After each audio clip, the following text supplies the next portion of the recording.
Hei, siin krüptogaraaž, mõnede mõtetega teile poisid. Tänaseks päevaks olen lugenud uudiseid, vaadanud jutusaateid ja päris tõsiseks probleemiks on saanud see Ameerika võla mahakandmine. Ja sellega seonduvalt räägitakse juba täna kulla untsi hinnast 120 000, 134 000.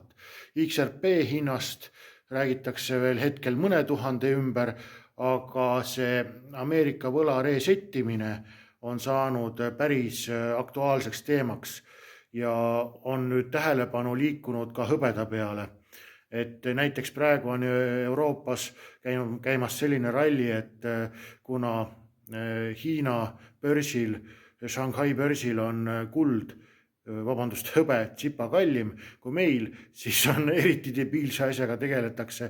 Nüüd Euroopa hõbedat veetakse siis Hiina kuradi börsile ja müüakse seal maha seda.